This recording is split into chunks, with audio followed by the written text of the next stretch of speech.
ഏവർക്കും ഈസ്റ്ററിൻ്റെ മംഗളങ്ങൾ പ്രാർത്ഥനകൾ സ്നേഹപൂർവം നൽകുകയാണ്. നമുക്ക് ഈസ്റ്റർ ദിവസം വായിക്കാനുള്ള ഒരു വചനഭാഗം എടുക്കാം. സമാധാനം നിങ്ങളോടുകൂടെ. മർക്കോസ് എഴുതിയ സുവിശേഷം 16-ാം അധ്യായം 1 മുതൽ 8 വരെയുള്ള തിരുവചനങ്ങൾ. സാബത്ത് കഴിഞ്ഞപ്പോൾ മഗ്ദലന മറിയവും യാക്കോബിന്റെ അമ്മയായ മറിയവും സലോമിയും അവനെ അഭിഷേകം ചെയ്യുന്നതിനു വേണ്ടി സുഗന്ധദ്രവ്യങ്ങൾ വാങ്ങി ആഴ്ചയുടെ ആദ്യ ദിവസം അവർ തമ്മിൽ പറഞ്ഞു, ആരാണ് നമുക്ക് വേണ്ടി ശവകുടീരത്തിന്റെ വാതുക്കൽ നിന്ന് കല്ല് ഉരുട്ടി മാറ്റുക? എന്നാൽ അവർ നോക്കിയപ്പോൾ ആ കല്ല് ഉരുട്ടി മാറ്റിയിരിക്കുന്നു. അത് വളരെ വലുതായിരുന്നു താനും. അവർ ശവകുടീരത്തിനുള്ളിൽ പ്രവേശിച്ചപ്പോൾ വെള്ളവസ്ത്രം ധരിച്ച ഒരു യുവാവ് വലതുഭാഗത്ത് ഇരിക്കുന്നത് കണ്ടു. അവർ വിസ്മയിച്ചു പോയി. അവൻ അവരോട് പറഞ്ഞു, നിങ്ങൾ അത്ഭുതപ്പെടേണ്ട. കുരിശിൽ തറയ്ക്കപ്പെട്ട നസ്രായനായ യേശുവിനെ നിങ്ങൾ അന്വേഷിക്കുന്നു. അവൻ ഉയർപ്പിക്കപ്പെട്ടിരിക്കുന്നു. അവൻ ഇവിടെയില്ല. നോക്കൂ, അവർ അവനെ സംസ്കരിച്ച സ്ഥലം. നിങ്ങൾ പോയി അവന്റെ ശിഷ്യന്മാരോടും പത്രോസിനോടും പറയുക, അവൻ നിങ്ങൾക്ക് മുമ്പേ ഗലീലിയയിലേക്ക് പോകുന്നു. അവൻ നിങ്ങളോട് പറഞ്ഞതുപോലെ അവിടെ വച്ച് നിങ്ങൾ അവനെ കാണും. അവർ ശവകുടീരത്തിൽ നിന്ന് പുറത്തിറങ്ങി ഓടി. എന്തെന്നാൽ അവർ പേടിച്ച് വിറയ്ക്കുകയും ആശ്ചര്യപ്പെടുകയും ചെയ്തിരുന്നു. അവർ ആരോടും ഒന്നും പറഞ്ഞില്ല. അവർ അത്യന്തം ഭയപ്പെട്ടിരുന്നു. ഏറ്റവും സ്നേഹമുള്ള വൈദികരെ, സിസ്റ്റേഴ്സെ, മാതാപിതാക്കളെ, യുവജനങ്ങളെ, കുട്ടികളെ, ഒരിക്കൽ കൂടി എല്ലാവർക്കും ഉയർപ്പിന്റെ തിരുനാൾ മംഗളങ്ങൾ. എൻ്റെ ഈ ചെറിയ വചന പ്രഘോഷണത്തിനായിട്ട് ഞാൻ തിരഞ്ഞെടുത്തിരിക്കുന്നത് മർക്കോസിന്റെ സുവിശേഷം 16-ാം അധ്യായം 1 മുതൽ 8 വരെയുള്ള തിരുവചനങ്ങളാണ്. എന്തുകൊണ്ടാണ് മർക്കോസിന്റെ സുവിശേഷത്തിൽ ഈ ചെറിയ ഭാഗം എടുത്തത് എന്ന് ചോദിച്ചാല്, ആദ്യം എഴുതിയ സുവിശേഷം മർക്കോസിന്റെ സുവിശേഷമാണ്. ആ സുവിശേഷത്തിലാണ് ആദ്യം യേശുവിന്റെ ഉയർപ്പിനെ കുറിച്ച് പരാമർശിക്കപ്പെട്ടിരിക്കുന്നത്. പിന്നീട് മത്തായി എഴുതി, ലൂക്ക എഴുതി, യോഹന്നാൻ എഴുതി. മത്തായിയുടെ സുവിശേഷത്തിൽ 28-ാം അധ്യായത്തില് 1 മുതൽ 8 വരെയുള്ള വചനങ്ങളും, ലൂക്കായുടെ സുവിശേഷത്തില് 24-ാം അധ്യായം 1 മുതൽ 12 വരെയുള്ള വചനങ്ങളിലും, യോഹന്നാന്റെ സുവിശേഷത്തിൽ 20-ാം അധ്യായത്തിൽ 1 മുതൽ 10 വരെയുള്ള വചനങ്ങളാണ്. ഇപ്പോൾ നമ്മൾ ചിന്തിക്കുന്നത് മർക്കോസിന്റെ സുവിശേഷത്തിലെ ഭാഗം മാത്രമാണ്. അതായത് 16-ാം അധ്യായം 1 മുതൽ 8 വരെയുള്ള വചനങ്ങൾ. ഈ വചനങ്ങളുടെ അടിസ്ഥാനത്തിൽ നമ്മൾ 6 പ്രധാനപ്പെട്ട കാര്യങ്ങൾ കാണുകയാണ്. 1, യേശുവിനെ അന്വേഷിക്കുന്ന 3 സ്ത്രീകൾ, മഗ്ദലന മറിയവും യാക്കോബിന്റെ അമ്മ മറിയവും സലോമിയും. രണ്ടാമത് നമ്മൾ കാണുന്നത് സലോമിയെ കൂടി കൂട്ടിക്കൊണ്ടുപോകുന്നു ആ അന്വേഷണത്തിൽ. മൂന്നാമത് രാവിലെ യേശുവിനെ അന്വേഷിക്കുന്ന സ്ത്രീകള്. എന്തുകൊണ്ട് തലേ ദിവസം അന്വേഷിച്ചില്ല? നിയമക്കുരുക്കുകളുണ്ട്. നിയമക്കുരുക്കുകൾ മാറിക്കഴിഞ്ഞപ്പോൾ അവർ യേശുവിനെ അന്വേഷിച്ചു പോവുകയാണ്. 4, ഉള്ളിൽ പ്രവേശിച്ചു, കബറിടത്തിന്റെ ഉള്ളിൽ പ്രവേശിച്ചു. അവർക്ക് കാണാൻ കഴിഞ്ഞത് 1, വെള്ള വസ്ത്രധാരികളെ. 2 പേര് ആ കബറിടത്തിന്റെ ഉള്ളിലുണ്ട്. രണ്ടാമതൊരു കാര്യം കൂടി ഉണ്ടായത്, വചനം കേൾക്കാൻ കഴിഞ്ഞു എന്നുള്ളതാണ്. 5-ാമത്തേത്, ഇരുട്ടിൽ ആരോ കല്ല് ഉരുട്ടി മാറ്റി. അതാണ് പറയുന്നത് വചനത്തില്, കല്ലാരോ മാറ്റിയിരിക്കുന്നു, ഉരുട്ടി മാറ്റിയിരിക്കുന്നു. വലിയ കല്ല. വലിയ കല്ല് മാറ്റാൻ യേശു വന്നു. 6, ലോകമെങ്ങും പോയി പ്രഘോഷിക്കുക. ഈ 8 വചനത്തില് യേശുവിന്റെ മരണത്തിന് ശേഷം കല്ലറയിൽ ആയിരിക്കുന്ന അവസരത്തില് 3 സ്ത്രീകളാണ് അന്വേഷിച്ചു വരുന്നത്. ഒന്ന് യാക്കോബിന്റെ അമ്മ, മഗ്ദലന മറിയം, സലോമി. യേശു ജനിക്കുന്ന അവസരത്തിൽ 3 പൂജ രാജാക്കന്മാർ അന്വേഷിച്ചു വരികയാണ്. ആ 3 പൂജ രാജാക്കന്മാർക്ക് അന്വേഷിച്ച് രാജകൊട്ടാരത്തിലാണ് അവർ പ്രവേശിച്ചത്. പക്ഷെ അവരെ നയിച്ചിരുന്ന ആ നക്ഷത്രം അണഞ്ഞുപോയി. രാജകൊട്ടാരത്തിന് പുറത്തിറങ്ങുമ്പോൾ വീണ്ടും അവരെ ആ നക്ഷത്രങ്ങള് നയിക്കുകയാണ് പുൽക്കൂട്ടിലേക്ക്. ഇവിടെ യേശുവിന്റെ ഉയർപ്പിന് ശേഷം 3 സ്ത്രീകളാണ് അന്വേഷിച്ചു വരുന്നത്. ഹെരോദോസിന്റെ കൊട്ടാരത്തിലേക്ക് 3 ആണുങ്ങളാണ്, പുരുഷന്മാരാണ് അന്വേഷിച്ച് ചൊല്ലുന്നതെങ്കിൽ ഇവിടെ 3 സ്ത്രീകള്. ഇതിനകത്ത് ഒരു പ്രത്യേകതയുള്ളത്, സലോമി കൂടി അന്വേഷണത്തിൽ പങ്കുചേരുന്നു. സലോമി അന്വേഷണത്തിൽ പങ്കുചേരുന്നു. അതാണ് 2ാമത്തെ പോയിന്റ്. യേശുവിനെ അടക്കുന്ന അവസരത്തിലും കുരിശുമരണ സമയത്തും യാക്കോബിന്റെ അമ്മയും മഗ്ദലന മറിയവും അവിടെ ഉണ്ടായിരുന്നു. എന്നാൽ പിറ്റേ ദിവസം സാബത്ത് കഴിഞ്ഞപ്പോൾ ഈ യേശുവിനെ അന്വേഷിക്കാനായിട്ട് വരുമ്പോൾ സലോമിയെയും കൂടി അവർ കൂട്ടിക്കൊണ്ടുവന്നു. ഏറ്റവും പ്രിയമുള്ളവരെ, ഈസ്റ്ററിന് ആഘോഷിക്കുവാൻ, പ്രാർത്ഥിക്കുവാൻ നമ്മൾ വന്നിരിക്കുകയാണ്. ഈ അവസരത്തിൽ നിങ്ങൾ ആരെയെങ്കിലും നിങ്ങളുടെ ജീവിതത്തില് യേശുവിന്റെ വചനം കേൾക്കാൻ, ദീപബലി കേൾക്കാൻ ആരെങ്കിലും ഒക്കെ നിങ്ങൾ കൂട്ടിക്കൊണ്ടുവന്നിട്ടുണ്ടോ? ഞാനൊരു കൊച്ചു സംഭവം നടന്നത് പറയാം. സാൻജോ ഭവൻ എന്ന് പറയുന്ന ഒരു സ്ഥാപനമുണ്ട്. അവിടെ സ്ത്രീകൾ തന്നെയാണ് താമസിക്കുന്നത്. ദൈവത്തിന്റെ ഒത്തിരി അനുഭവം കിട്ടിയ ഒരു വ്യക്തിയുണ്ട്, ഒരു സ്ത്രീയുണ്ട്. അവൾക്ക് നമുക്ക് ലീലാമ്മ എന്ന് പേരിടാം. ഈ ലീലാമ്മ മാനസിക വിഭ്രാന്തിയുള്ള ഒരു സഹോദരിയെയും കൊണ്ട് വന്നിരിക്കുകയാണ്. മാനസിക രോഗത്തിന് മരുന്നുകൾ കഴിക്കുന്നുണ്ട്. അപ്പൊ അങ്ങനെ ധ്യാനത്തിന് കൊണ്ടുവന്നിരിക്കുന്ന അവസരത്തില് ഈ മാനസിക വിഭ്രാന്തിയുള്ള മകള് അവിടെ ധ്യാനത്തിൽ പങ്കെടുക്കണമെങ്കിൽ, കൗൺസിലിംഗിൽ പങ്കെടുക്കണമെങ്കിൽ ഈ ലീലാമ്മ എന്ന് പറയുന്ന വ്യക്തി കൂടി വേണം. അവളുടെ നിർബന്ധത്തിന് വഴങ്ങി അവൾ അവിടെ ഇരുന്നു. അന്ന് ആരാധന നടക്കുകയാണ്. ഈ ആരാധനയുടെ അവസരത്തില് വെളിപാടിന്റെ പുസ്തകം 3:20 വായിച്ചിട്ട് പറഞ്ഞു, ഇതാ ഞാൻ വാതിൽക്കൽ മുട്ടുന്നു, ആരെങ്കിലും തുറന്നു തന്നാൽ ഞാൻ ഉള്ളിൽ പ്രവേശിക്കും. ധ്യാനത്തിൽ പങ്കെടുക്കാൻ ലീലാമ്മ വരുമ്പോൾ ലീലാമ്മയുടെ ഒരു പ്രശ്നമുള്ളത്, ഒരു കാലിന്റെ കുഴ ഇങ്ങനെ ഒടിഞ്ഞു കിടക്കുന്ന മാതിരിയാ. പല ഓപ്പറേഷൻ ചെയ്തു, ഒരിക്കലും സുഖപ്പെട്ടിട്ടില്ല. പ്രിയമുള്ളവരെ, ആരാധനയുടെ സമയത്ത് ഇവളുടെ ആ കാല് പൂർണ്ണമായിട്ട് സൗഖ്യപ്പെട്ടു. അന്നേ വരെ നടക്കാൻ പറ്റാതിരുന്ന മകളാ.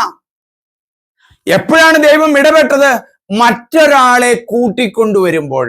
സലോമിയെ കൂട്ടിക്കൊണ്ടുവന്നിരിക്കുകയാണ് ദൈവത്തിന്റെ സന്നിധിയിലേക്ക്, ആരാധനയിലേക്ക് കൂട്ടിക്കൊണ്ടുവന്ന ധാരാളം ആളുകളെ എനിക്കറിയാം.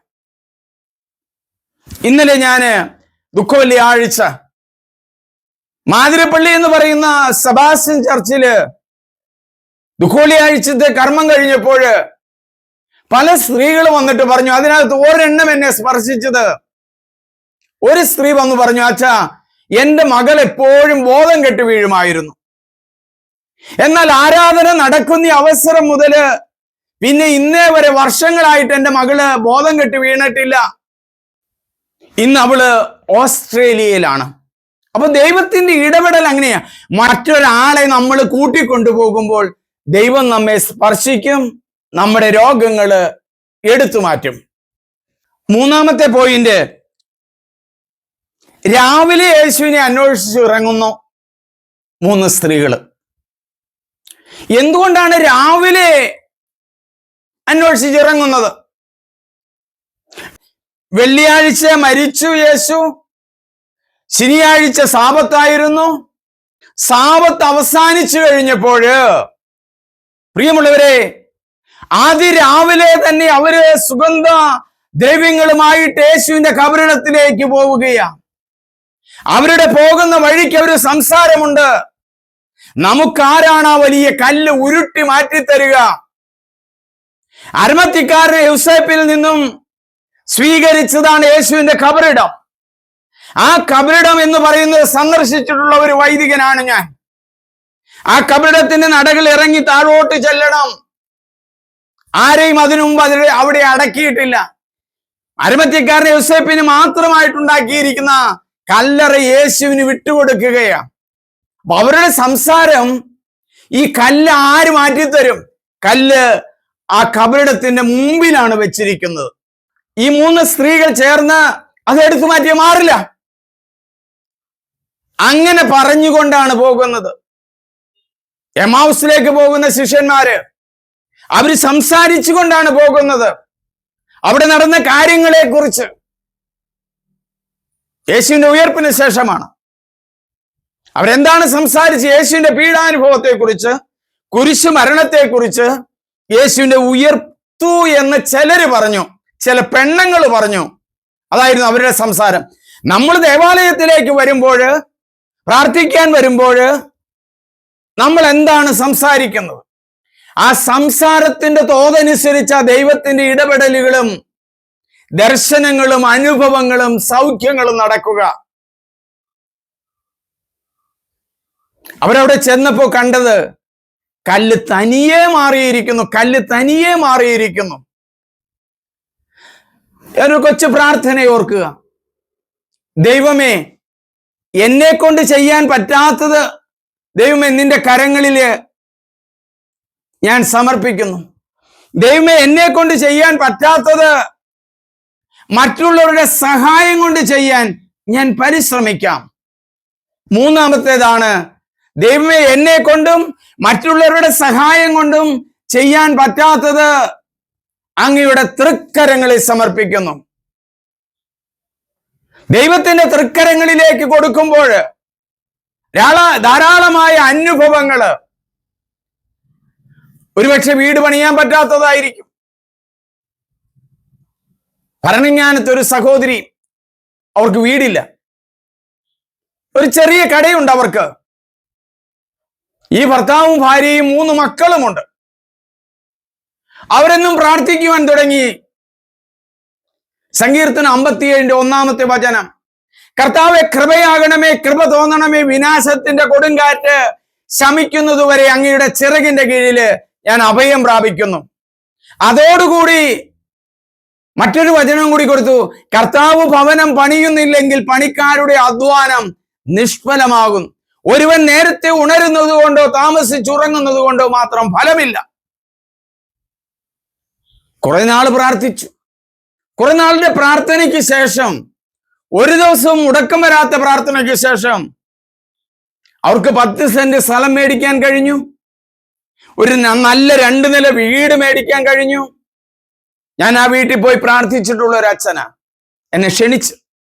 ഇപ്പോൾ നല്ല ശക്തമായ പരിശുദ്ധാത്മാവിന്റെ അഭിഷേകം നടക്കുന്നുണ്ട്. വീടില്ലാത്തവർ ഞാൻ ഈ പറഞ്ഞ സങ്കീർത്തനം 57 1-ാമത്തെ വചനവും, കർത്താവ് ഭവനം പണിയുന്നില്ലെങ്കിൽ പണിക്കാരുടെ അധ്വാനം നിഷ്ഫലമാണെന്നുള്ള വചനവും, പ്രിയമുള്ളവരെ, നിങ്ങൾ ചെല്ല്. ഒരിക്കലും വീട് മേടിക്കാൻ പറ്റില്ല എന്ന്, വീടുണ്ടാവില്ല എന്ന് ചിന്തിക്കുന്നവർക്ക് പോലും വീട് കിട്ടിയ ധാരാളമായ അനുഭവങ്ങളുടെ വെളിച്ചത്തിലാണ് ഞാൻ പറയുന്നത്. ഞാൻ താമസിക്കുന്ന ഒരു സ്ഥലത്ത് ഒരു വ്യക്തി ഒരു രീതിയിലും വീടുണ്ടാകുമെന്ന് വിചാരിച്ചില്ല. അവിടെയുള്ള വൈദികര് ആ മനുഷ്യന് വേണ്ടി വീട് വെച്ചു കൊടുക്കാനായിട്ട് എല്ലാ ക്രമീകരണങ്ങളും ചെയ്തു. വീട് പണിതുകൊണ്ടിരിക്കുകയാണ്. തമ്പുരാനെ ആശ്രയിക്കുന്നവർ കഴുകന്മാരെ പോലെ ചിറകടിച്ചുയരും. അവൾ ഓടിയ തളരുകയില്ല, നടന്നാൽ ക്ഷീണിക്കുകയുമില്ല. തമ്പുരാനെ ആശ്രയിക്കുന്നവർ. അപ്പൊ ആ കല്ല് അവിടെ നിന്ന് എടുത്തു മാറ്റിയിരിക്കുന്നു. നമ്മുടെ രോഗം എടുത്തു മാറ്റിയിരിക്കുന്നു. മക്കളില്ലാത്ത ദമ്പതിമാർക്ക് മക്കളെ ലഭിക്കുന്നു. അഡ്മിഷൻ കിട്ടില്ല എന്ന് കരുതുന്നിടത്ത് അഡ്മിഷൻ കിട്ടുന്നു. പരീക്ഷ തോറ്റുപോകുമെന്ന് കരുതുന്നവർക്ക് നല്ല മാർക്കോടെ ജയിക്കുന്നു. ദൈവത്തെ ആശ്രയിക്കുന്നവർ വീണ്ടും കഴുകന്മാരെ പോലെ ചിറകടിച്ചുയരും. രാവിലെയാണ് അവർ അന്വേഷിക്കുന്നത്. അതാണ് ഒരു പ്രത്യേകത. നേരം വെളുക്കത്ത് തുടങ്ങി സൂര്യൻ ഉദിച്ചു എന്നാണ് വചനം പറയുന്നത്. അരുണോദയത്തിന്റെ അവസരത്തിൽ തന്നെ അന്വേഷിച്ചു. അവരുടെ കയ്യിൽ ഒരു സംഗതി കൂടിയുണ്ട്. പോകുമ്പോൾ യേശുവിന് കൊടുക്കാനായിട്ടുള്ള സുഗന്ധദ്രവ്യങ്ങൾ. ആ മൃതശരീരത്തിൽ അവർക്ക് സുഗന്ധം കൊടുക്കണം. നമ്മൾ ദേവാലയത്തിലേക്ക് വരുമ്പോൾ എന്താണ് കൊടുക്കുന്നത്? നമ്മുടെ ഹൃദയം കൊടുക്കുന്നു എന്ന് പറയാം, യേശുവിനെ സ്വീകരിക്കുന്നു എന്ന് പറയാം. പക്ഷെ എന്താണ് കൊടുക്കുന്നത്? ഞാനൊരു അടുത്ത കാലഘട്ടത്തിൽ ഉണ്ടായ ഒരു സംഭവം പറയട്ടെ. ഒരു മകൾ അമേരിക്കയിൽ, ഒരു മകൾ ഓസ്ട്രേലിയയിൽ, ഒരു മകൾ ഇംഗ്ലണ്ടിൽ, ഒരു മകൻ വിദേശത്ത് വലിയൊരു പ്രശ്നത്തിന്റെ സാഹചര്യത്തിലാണ് വരുന്നത്. ഇങ്ങനെ പ്രാർത്ഥിച്ചുകൊണ്ടിരിക്കുമ്പോൾ അമ്മയോട് ഞാൻ ചോദിച്ചേ, അമ്മച്ചി ഞായറാഴ്ച എത്ര രൂപയാണ് പള്ളിയില് ഇടുന്നത്? അപ്പൊ അമ്മ പറഞ്ഞു 10 രൂപയാ. ഞാൻ അമ്മച്ചിയോട് പറഞ്ഞു, അമ്മ ഇന്ന് 10 രൂപയ്ക്ക് ഒരു ചായ കിട്ടില്ല. അപ്പൊ അതെന്താ അങ്ങനെ ചെയ്യണേന്നോട് ഞാൻ ചോദിച്ചു. അപ്പോഴാണ് പറഞ്ഞേ, എന്റെ അടുത്ത് നിൽക്കുന്ന എല്ലാവരും 10 രൂപ ഇടുന്നു, അതുകൊണ്ട് ഞാനും 10 രൂപ ഇടുന്നു. നമുക്കറിയാം പള്ളിയിൽ കിട്ടുന്ന പൈസ അതിന് കൃത്യം കണക്കുള്ളതാണ്. എത്രയോ ഭവനങ്ങളാണ് കത്തോലിക്ക സഭ വെച്ചു കൊടുക്കുന്നത്, എത്രയോ കുടുംബങ്ങൾക്കാണ് ടോയ്ലറ്റ് ഉണ്ടാക്കി കൊടുക്കുന്നത്, എത്രയോ കുട്ടികളെയാണ് സഹായിക്കുന്നത്, വിവാഹത്തിന് സഹായിക്കുന്ന എത്രയോ. ഇതൊക്കെ എൻ്റെ അനുഭവങ്ങളാ. നമ്മുടെ കത്തോലിക്ക ദേവാലയങ്ങളിൽ പിരിയുന്ന ആ പണം മുഴുവനും തന്നെ നല്ല ശതമാനവും നമ്മുടെ ജനങ്ങൾക്കാ കൊടുക്കുന്നത്. അച്ഛന്മാരൊന്നും അതിനകത്ത് എടുക്കുന്നില്ല. കൃത്യമായി വൈദികർക്ക് കൊടുക്കേണ്ട തുക പറഞ്ഞിട്ടുണ്ട്. ഏതായാലും ആ സഹോദരി പ്രാർത്ഥിക്കാൻ തുടങ്ങി. പിറ്റേ ഞായറാഴ്ച മുതൽ 50 രൂപ ഇടാൻ തുടങ്ങി. ഇവിടെ നിന്നും അവരുടെ സ്ഥലം വിറ്റിട്ട് 5 ലക്ഷം രൂപ കൂടി മകൻ അയച്ചു കൊടുത്തിരിക്കുക ഗൾഫിലേക്ക്. കാരണം ജയിലിലാ കിടക്കണേ. ഈ 10 രൂപ കൊടുത്തുകൊണ്ടിരുന്നില്ലേ? നിങ്ങൾ ചിന്തിക്കുക, ഞാനൊന്നും പറയുന്നില്ല. ഏതായാലും അവർ ഈ അടുത്ത കാലഘട്ടത്തിൽ നടന്നിട്ട് ഒത്തിരി നാളായില്ല. അവർ ഈ അടുത്ത കാലഘട്ടത്തിൽ ജയിൽ വിമുക്തനായിട്ട് കേരളത്തിലേക്ക് തിരിച്ചു വന്നു. ദൈവത്തിന്റെ ശക്തമായ കരത്തിന്റെ കീഴിൽ നിങ്ങൾ എളിമയോടെ നിൽക്കുക, അവിടുന്ന് നിങ്ങളെ ഉയർത്തിക്കൊള്ളൂ. ദൈവത്തിന്റെ വചനം ശക്തമാണ്.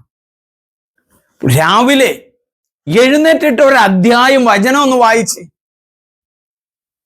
ഞാൻ എല്ലാ ദിവസവും രാവിലെ എഴുന്നേറ്റ് കഴിഞ്ഞാല് കർത്താവിന്റെ മാലാഖ ചൊല്ലിയതിന് ശേഷം 23-ാം സങ്കീർത്തനം ഒന്ന് ചൊല്ലും. കർത്താവിന്റെ ഇടയനാവുന്നു, എനിക്കൊന്നിനും കുറവുണ്ടാവുകയില്ല. പച്ച നിറഞ്ഞ പുൽത്തകിടിയിൽ അവിടുന്ന് വിശ്രമമരുളുന്നു, പ്രശാന്തമായ ജലാശയത്തിലേക്ക് അവിടുന്ന് എന്നെ നയിക്കുന്നു. മരണത്തിന്റെ താഴ്വരയിലൂടെയാണ് ഞാൻ നടക്കുന്നതെങ്കിലും അവിടുന്ന് കൂടെയുള്ളതിനാൽ ഞാൻ ഭയപ്പെടുകയില്ല. ഭയപ്പെടാതെ തമ്പുരാന്റെ വചനമേന്തി ഓരോ ദിവസവും പ്രഭാതത്തിൽ നീങ്ങുമ്പോൾ ദൈവത്തിന്റെ പരിശുദ്ധാത്മാവ് കത്തിജ്വലിക്കുന്ന ഒരു അനുഭവം, എന്റെ പ്രിയമുള്ളവരെ, നമ്മുടെ മനസ്സിലേക്ക് കടന്നു വരും, നമ്മുടെ ഹൃദയത്തിലേക്ക് കടന്നു വരും. നമ്മുടെ ഉദ്ദേശിക്കാത്ത കാര്യങ്ങൾ നടക്കും. ആത്മാവിൽ പൂരിതരായിട്ട് യേശു മലയിലേക്ക് പോയതുപോലെ നമുക്കും ആത്മാവിൽ പൂരിതരായിട്ട് നമ്മൾ സ്വീകരിച്ച മാമുദീസായും സൈലേപനവും കുർബാനയും കുംഭസാരത്തിലും പൂർണ്ണമായിട്ട് നടക്കുവാനായിട്ട് നമുക്ക് സാധിക്കും. ദൈവത്തിന്റെ ശക്തമായ കരത്തിന്റെ കീഴിൽ നമുക്ക് എളിമയോടെ നിൽക്കാം. ആ എളിമയോടെ നിൽക്കുമ്പോൾ പരിശുദ്ധാത്മാവ് നമ്മിൽ വസിക്കും. 4-ാമത്തെ പോയിന്റ്, അവർ ഉള്ളിൽ പ്രവേശിച്ചു. രാവിലെ വർത്താനം പറഞ്ഞൊക്കെ യേശുവിനെ സുഗന്ധം പൂശാനായിട്ട് കൈ കൊണ്ടുപോവാം. പക്ഷെ അവിടെ പോകുന്ന വഴിക്ക് പറഞ്ഞു, ആര് നമുക്ക് ഈ വലിയ കല്ല് ഉരുട്ടി മാറ്റും? ചെന്നപ്പോഴ് ആ കല്ല് താനെ മാറിയിരിക്കുന്നു. മർക്കോസ് സുവിശേഷം പറയാം, തന്നെ മാറി. അവർ പോകും വഴി സുഖം പെട്ടു. അവർ പോകും വഴി അവരുടെ പ്രശ്നം തീർന്നു. അവർ പോകും വഴി അവരുടെ വിവാഹ ആലോചനകൾ നടന്നു. അവർ പോകും വഴി നല്ല കാര്യങ്ങൾ ഉണ്ടായി. പോകുന്ന വഴിക്ക് ദൈവത്തെക്കുറിച്ച് ഓർത്തു പോകുമ്പോൾ ദൈവം ഇടപെടും. പോയി ഉള്ളിൽ പ്രവേശിച്ചു. ഉള്ളിൽ പ്രവേശിച്ചപ്പോൾ എന്താണ് ഒന്നാമത് ഉണ്ടായത്? 2 വെള്ള വസ്ത്രധാരികളെ കാണാൻ കഴിഞ്ഞു. 2 വെള്ള വസ്ത്രധാരികൾ എന്ന് പറഞ്ഞത് മാലാഖയാണ്. അപ്പൊ യേശുവിനെ അടക്കിയിരുന്ന ആ സ്ഥലത്ത് അവിടുത്തെ കക്ഷകൾ കിടന്നിരുത്ത് 2 മാലാഖമാർ, ഏഞ്ചൽസ് കാണുകയാണ്. ദൈവത്തെ പ്രാർത്ഥിച്ചു പോകുമ്പോൾ നമ്മൾ അന്വേഷിച്ചു പോകുന്ന വ്യക്തി നമ്മുടെ മുമ്പിലേക്ക് വരും. നമ്മുടെ കാര്യങ്ങളിലെ ദൈവം ഇടപെടും. ദൈവാനുഭവത്തോട് കൂടെ നടക്കണം. 2 മാലാഖമാരെ കണ്ടു എന്നാണ് ഒന്നാമത് പറയുന്നത്. രണ്ടാമത് പറയുന്നത് എന്താണെന്ന് അറിയോ? വചനം കേൾക്കാൻ സാധിച്ചു. വചനം കേൾക്കാൻ സാധിച്ചു. വിളക്കുമാടം എന്ന് പറയുന്ന സ്ഥലത്ത് ഞാനൊരു ബൈബിൾ കൺവെൻഷൻ നടത്തിക്കൊണ്ടിരിക്കുക. അപ്പൊ ഞാൻ വചനം ഇങ്ങനെയൊക്കെ പറഞ്ഞുകൊണ്ടിരുന്നു. വചനം പറയുന്നതിനിടയിൽ നീ സൗഖ്യപ്പെടുമെന്നും പൈൽസിന്റെ രോഗമുള്ള ഒരു വ്യക്തി ഇതിൽ കടന്നു പോകുന്നുണ്ടെന്നും ഒരു ഹിന്ദുവാണ് ആ സഹോദരൻ എന്നും പറഞ്ഞു. പിറ്റേ ദിവസം ആ മനുഷ്യൻ നല്ല വെള്ളമുണ്ടൊക്കെ കൊടുത്ത് നല്ല ഉടുപ്പൊക്കെ ഇട്ട് ദേവാലയത്തിന്റെ ഫ്രണ്ടിൽ വന്നിരിക്കുകയാണ്. അവർ പോകും വഴി സുഖം പ്രാപിച്ചു എന്ന് പറയുന്നത് പോലെ ആ വ്യക്തി പൂർണ്ണമായിട്ട് സുഖം പ്രാപിച്ചു. വചനം കൊടുക്കുകയാ, വചനം കടന്നു ചെല്ലുകയാ, അവൻ സുഖം പ്രാപിച്ചു. അവൻ അവരോട് പറഞ്ഞു, അവിടെ മാലാഖ പറയാം, അവൻ അവരോട് പറഞ്ഞു, നിങ്ങൾ അത്ഭുതപ്പെടേണ്ട. കുരിശിൽ തറയ്ക്കപ്പെട്ട നസ്രായന യേശുവിനെ നിങ്ങൾ അന്വേഷിക്കുന്നു. അവൻ ഉയർപ്പിക്കപ്പെട്ടിരിക്കുന്നു. അവൻ ഇവിടെയില്ല. നോക്കൂ, അവർ അവനെ സംസ്കരിച്ച സ്ഥലം, യേശു ഉണ്ടായിരുന്ന ആ മേനി സമർപ്പിക്കപ്പെട്ട സംസ്കരിക്കപ്പെട്ട സ്ഥലത്ത് അവിടെ യേശു ഇല്ല. അതാണ് പറയുന്നത്. കുരിശിൽ തറയ്ക്കപ്പെട്ട യേശുവിനെയാണ് അന്വേഷിക്കുന്നത്. കുരിശിൽ തറയ്ക്കപ്പെട്ട മിശിഹ ഉയർപ്പിക്കപ്പെട്ടിരിക്കുന്നു. ലോക ചരിത്രത്തിന്റെ ഏടുകളിൽ ഒരിടത്തും തനിയെ ദൈവപുത്രൻ ഉയർത്തതായിട്ട് നമുക്ക് കാണാൻ കഴിയുകയില്ല. ഇവിടെ യേശു ഉയർത്തെഴുന്നേറ്റിരിക്കുകയാണ്. പക്ഷെ അവർക്ക് കാണാൻ കഴിയുന്നില്ല. ഉയർപ്പിക്കപ്പെട്ട യേശു നമ്മുടെയൊക്കെ ജീവിതത്തിലേക്ക് കടന്നു വരുന്ന 100 അനുഭവങ്ങളിലെ മിശിഹായുടെ ശരീരവും രക്തവും നിത്യജീവൻ നൽകട്ടെ എന്ന് പറഞ്ഞുകൊണ്ട് നമ്മുടെ നാവിലേക്ക് വെച്ചു തരുമ്പോൾ സൗഖ്യങ്ങൾ നടന്ന എത്രയോ അനുഭവങ്ങളാണ് നമുക്കുള്ളത്. ഒരിക്കലും സുഖപ്പെടില്ല എന്ന് പറയുന്ന വ്യക്തികള് ക്യാൻസർ രോഗം സൗഖ്യപ്പെട്ടത് എനിക്ക് കാണിച്ചു തരാൻ കഴിയും. ഇവിടെ റോസറി ഹെർമിറ്റേജിൽ ഇരുന്നാണ് പറയുന്നത്. എന്റെ ഈ ആശ്രമത്തിൽ നിന്ന്, എന്റെ ഈ കൗൺസിലിംഗ് സെന്ററിൽ നിന്ന് 3 വീട് മാറിയാൽ ഒരു വീടുണ്ട്. ആ വീട്ടിലെ സഹോദരിക്ക് ശക്തമായ ക്യാൻസറിന്റെ അവസ്ഥയായിരുന്നു. ഇവിടെ ഇരുന്ന് ഈ വചനം പറയുന്ന സ്ഥലത്തിരുന്ന് ഭർത്താവും ഞാനും ഭാര്യയും കൂടി ഒരുമിച്ചിരുന്ന് കുറെ നേരം ദൈവത്തെ ഹല്ലേലൂയ ഹല്ലേലൂയ എന്ന് പാടി സ്തുതിച്ചു. പ്രാർത്ഥനകൾ ചൊല്ലിക്കൊടുത്തു. സങ്കീർത്തനങ്ങൾ ആവർത്തിച്ച് ചൊല്ലിക്കൊണ്ടിരുന്നു. സങ്കീർത്തനം 121 ചൊല്ലി, സങ്കീർത്തനം 123 ചൊല്ലി, 22-ാം സങ്കീർത്തനം ചൊല്ലി, 23-ാം സങ്കീർത്തനം ചൊല്ലി. ഇങ്ങനെ ഓരോ സങ്കീർത്തനങ്ങളും സ്തുതിപ്പുകളും പ്രാർത്ഥനകളും ഗാനങ്ങളുമായിട്ട് ഞങ്ങൾ 3 പേരും കൂടിയാണ് ഇരുന്നത്. 2 ദിവസം കഴിഞ്ഞ് അവര് എറണാകുളത്തുള്ള വലിയൊരു ആശുപത്രിയിൽ ചെന്നു. പരിശോധിച്ചപ്പോൾ അവരുടെ ശരീരത്തില് ക്യാൻസർ ഇല്ല. ദൈവത്തിന്റെ ഇടപെടൽ ഇങ്ങനെയാ. നിങ്ങൾ പോയി പുരോഹിതനെ കാണിച്ചു കൊടുക്കുക എന്ന് പറയുമ്പോൾ അവർ പോകും വഴി ആ 10 കുഷ്ഠരോഗികളെ സൗഖ്യപ്പെട്ടില്ലേ? യേശുവേ ഗുരുവേ ഞങ്ങളിൽ കനിയണമേ, യേശുവേ ഗുരുവേ ഞങ്ങളിൽ കനിയണമേ. പ്രാർത്ഥിക്കുന്ന അവസരത്തിൽ യേശു ആ പ്രാർത്ഥന കേട്ടു. ഉറക്കെ സ്തുതിക്കുമ്പോൾ ദൈവത്തിന്റെ ഇടപെടൽ നടക്കും. ഞാൻ വർഷങ്ങളോളം ഒരു ധ്യാന കേന്ദ്രത്തിൽ ഉണ്ടായിരുന്നു. എല്ലാത്തരം രോഗികളും, പ്രത്യേകിച്ച് വലിയ ആഴ്ചയിലൊക്കെ ആ ധ്യാന കേന്ദ്രത്തിലേക്ക്,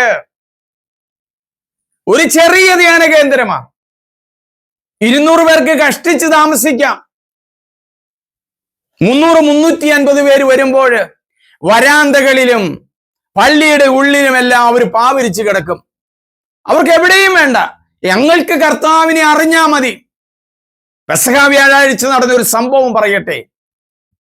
കാല് കഴുകാനായിട്ട് ഞാൻ ആരെയും വിളിക്കാറില്ല.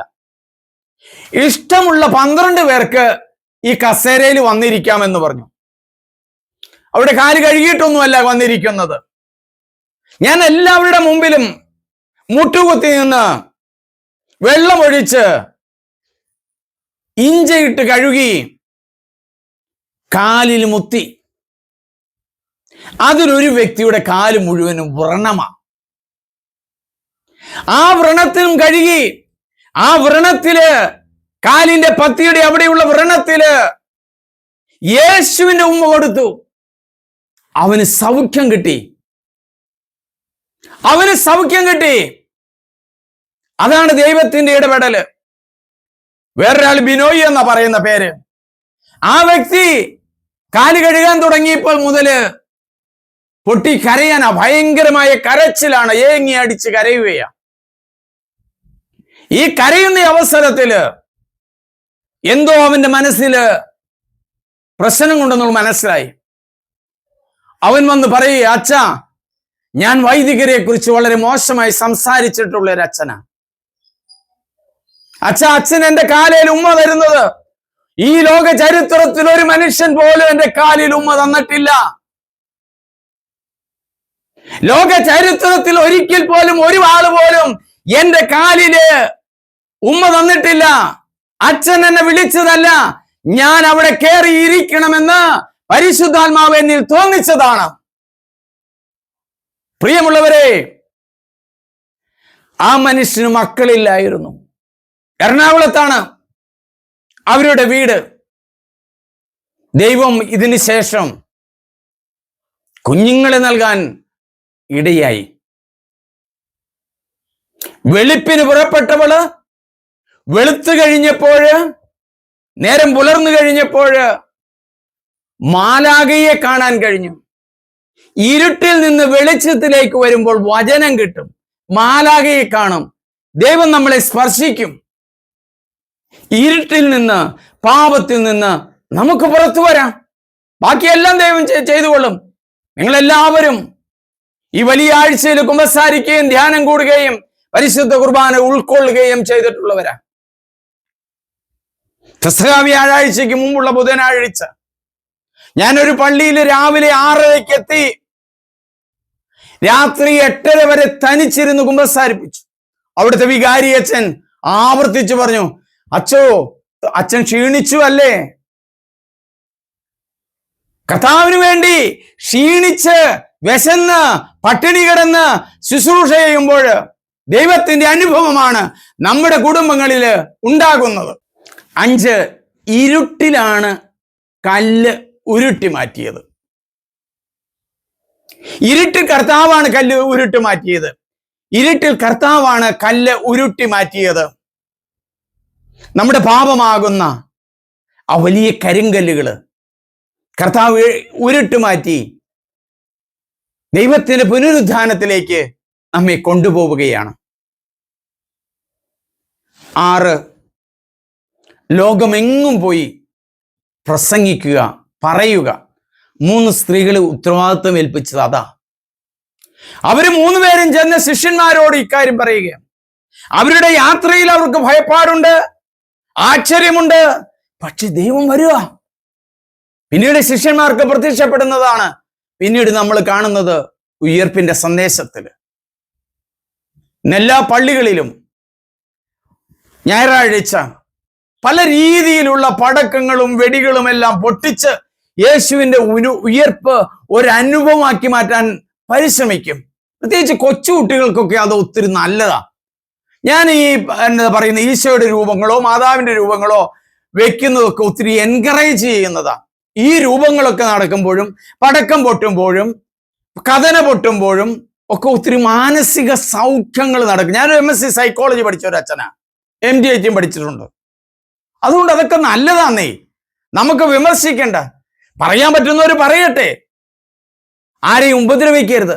തൊമ്മൻകുത്തിലെ പള്ളിയിലെ ആ സ്ഥലത്ത് വെച്ചിരുന്ന കുരിശെടുത്തു മാറ്റി ഫോറസ്റ്റ് റേഞ്ചർ, വനഭൂമിയല്ല, 800 മീറ്ററോളം അകലത്തില്, ചിലയിടത്ത് പറയുന്നു 800 മീറ്റർ, ചിലയിടത്ത് പറയുന്നു 700 മീറ്റർ അകലത്തിൽ കിടക്കുന്ന ജണ്ട എന്ന് പറയുന്ന വനാതിർത്തി തിരിച്ചിരിക്കുന്ന സ്ഥലത്ത് നിന്ന് ഇത്രയും അകലെ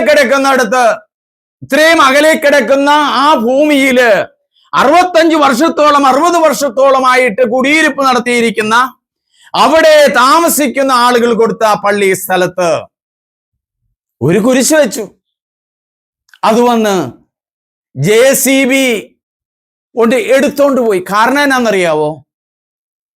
ക്രിസ്ത്യാനികളെല്ലാം ക്ഷമിക്കും, എല്ലാം ക്ഷമിക്കുന്നതാണ്. വളരെ പ്രശസ്തനായ ധ്യാനഗുരു പറഞ്ഞ എല്ലാം ക്ഷമിക്കുന്നതാണ്. നമ്മൾ പ്രതികരിക്കണം. യേശു പ്രതികരിച്ചു. ആ കുറുക്കനോട്, ആ റേഞ്ച് ഓഫീസറിനോട്, ആ രാഷ്ട്രീയ പാർട്ടിക്കാരോട് പറയുക, ഇന്നും നാളെയും ക്രിസ്ത്യാനികൾ ഇവിടെ ഉണ്ടാവും. നിങ്ങൾക്ക് കുരിശെ പിഴുതെടുക്കാൻ പറ്റുകയുള്ളൂ. ഈ കുരിശെ നിങ്ങൾക്ക് പിഴുതെടുക്കാൻ കഴിയുകയുള്ളൂ. ഞങ്ങളുടെ ഹൃദയത്തിൽ ഞങ്ങൾ അനുഭവിക്കുന്ന യേശുവിനെ ഒരുത്തനും പിടിച്ചു മാറ്റാൻ കഴിയുകയില്ല. റിച്ചാർഡ് ഉംബ്രാൻഡ് പറഞ്ഞില്ലേ, ജയിലിൽ കിടക്കുമ്പോൾ യേശുവിന്റെ ശരീരവും രക്തവും എടുത്തു വാഴ്ത്തി എന്നതിന്റെ പേരില് ആ മനുഷ്യനെ ജയിലറയിലിട്ടു. ജയിലറയിൽ മാത്രമല്ല, മലം കൊണ്ടുവന്നിട്ട് അദ്ദേഹത്തിന്റെ കൈ കൊടുത്തിട്ട് പറഞ്ഞു, ഇത് യേശുവിന്റെ ശരീരമാക്കി മാറ്റ്, ഇത് എന്റെ രക്തമാക്കി മാറ്റ്. നിങ്ങൾക്ക് മലവും മൂത്രമൊക്കെ തരാൻ പറ്റുള്ളൂ, പക്ഷെ ഞങ്ങളുടെ ഹൃദയത്തിൽ ഞങ്ങൾ ആ കൂദാശ വചനം ചൊല്ലുമ്പോൾ യേശു ആത്മനായി ഇറങ്ങി വന്ന് ഞങ്ങളുടെ ഹൃദയത്തില്, ഞങ്ങളുടെ ആത്മാവില് ഞങ്ങൾക്ക് സൗഖ്യം നൽകും. ഞാൻ ആദ്യം പറഞ്ഞ ആ ക്യാൻസർ രോഗിയുണ്ടല്ലോ, മലദ്വാരത്തിൽ ക്യാൻസർ ബാധിച്ചവര്, ദ്വാരത്തിലെ ക്യാൻസർ ബാധിച്ചത് മാറ്റി യേശുവിനെയാണ് മിശിഹായുടെ ശരീരവും രക്തവും എന്ന് പറഞ്ഞുകൊണ്ട് വൈദികൻ നിങ്ങളുടെ അധരങ്ങളിലേക്ക് തരുന്നു. ആ യേശുവിന്റെ ഉയർപ്പാണ് പ്രിയമുള്ളവരെ നമ്മളിവിടെ ആഘോഷിക്കുന്നത്, നമ്മൾ ഓർക്കുന്നത്. ഇന്ന് നിങ്ങൾ ഈ ഈസ്റ്ററിന്റെ ദിവസം പരിശുദ്ധ കുർബാന സ്വീകരിക്കുമ്പോൾ ഞാൻ ജീവിക്കുന്ന ക്രിസ്തുവാണ്, ഞാൻ ജീവിക്കുന്ന ക്രിസ്തുവാണ്, ഞാൻ നല്ല ഇടയനാണ്, ആടുകൾക്ക് വേണ്ടി ജീവൻ ബലി കഴിക്കുന്നു എന്നുള്ള ആ ബോധ്യത്തോടെ പ്രിയമുള്ളവരെ ഈ ഈസ്റ്റർ നമുക്ക് ആഘോഷിക്കാം. എന്നെ കുരിശിൽ നിന്ന്, യേശുവിൽ നിന്ന് ആർക്കും വേർതിരിക്കാൻ പറ്റില്ല. നിങ്ങൾക്ക് ഞങ്ങൾ നാട്ടുന്ന കുരിശെടുത്തുകൊണ്ട് പോകാൻ കഴിയും, ഞങ്ങൾ നാട്ടുന്ന കുരിശെടുത്തുകൊണ്ട് പോകാൻ കഴിയും. ഞങ്ങൾ നാട്ടുന്ന പള്ളികൾ നിങ്ങൾക്ക്, ഞങ്ങൾ ഉയർത്തുന്ന പള്ളികൾ നശിപ്പിക്കാൻ കഴിയും. അതാണല്ലോ ക്രിസ്മസ് ദിവസം ശ്രീലങ്കയിൽ നടന്നത്. പ്രിയമുള്ളവരെ, ഞാൻ അവസാനിപ്പിക്കുകയെ, നമുക്കൊരു നിമിഷം പ്രാർത്ഥിക്കാം. കാരുണ്യവാനായ യേശുവേ, യേശു ഉയർത്തെഴുന്നേറ്റതാണ് ഞങ്ങളുടെ വിശ്വാസം. യേശു ഉയർത്തെഴുന്നേറ്റില്ലെങ്കിൽ ഞങ്ങളുടെ വിശ്വാസം വ്യർത്ഥമാണെന്ന് വിശുദ്ധ പൗലോസ്ലീഹ പറയുന്നുണ്ടല്ലോ. അങ്ങയുടെ ആ തിരുമുറിവുകളോടുകൂടിയാണ് ഉയർത്തെഴുന്നേറ്റത് എന്ന് ഞങ്ങൾ വിശ്വസിക്കുന്നു. അങ്ങയുടെ ആ മുറിവുകളിലേക്ക്, ഉയർപ്പിന്റെ ആ വചനങ്ങളിലേക്ക് ഞങ്ങൾ സമർപ്പിക്കുന്നു. എമ്മാവുസിലേക്ക് പോകുന്ന ശിഷ്യന്മാർക്ക് രഹസ്യമായി വന്നതുപോലെ, അപ്പമെടുത്ത് വാഴ്ത്തി കൊടുത്തതുപോലെ, ഈ രാത്രിയിൽ, ഈ ദിവസം ഞങ്ങൾക്ക് പരിശുദ്ധ കുർബാന കിട്ടുമ്പോൾ ഞങ്ങളെ ഓരോരുത്തരെയും വിശുദ്ധിയിലേക്ക് കൊണ്ടുവരണമേ. അതിനുവേണ്ട അനുഗ്രഹത്തിനായി പ്രാർത്ഥിക്കുന്നു. ദൈവമേ നന്ദി, ദൈവമേ ആരാധന. ഏറ്റവും സ്നേഹമുള്ളവരെ, ദുഃഖവെള്ളിയാഴ്ചത്തെ എൻ്റെ പ്രസംഗം 40 മിനിറ്റുണ്ട്. ധാരാളം ആളുകൾ അത് കണ്ടിട്ടുണ്ട്. ചില ആളുകൾ ഫോണിലൂടെ വിളിച്ചും അല്ലാതെയും അച്ഛൻ വളരെ നന്നായിരിക്കുന്നു എന്ന് പറഞ്ഞിട്ടുണ്ട്. ഇത് നിങ്ങൾ മറ്റുള്ളവർക്ക് ഷെയർ ചെയ്യണം. നിങ്ങൾ ഷെയർ ചെയ്യുന്നത് ഇന്ന് ബൈബിളിൽ പറഞ്ഞ സലോമിയെ കൂടി കൊണ്ടുപോകുന്നത് പോലെയാ. ആ സലോമിയുടെ പാതയിലേക്കാണ് നിങ്ങളെ വിളിച്ചിരിക്കുന്നത്. അതുകൊണ്ട് നിങ്ങൾ എല്ലാവരും സബ്സ്ക്രൈബ് ചെയ്യണം, ഷെയർ ചെയ്യണം, ലൈക്ക് ചെയ്യണം. എൻ്റെ പേര് ഫാദർ സണ്ണി പുൽപ്പറമ്പിൽ CMI.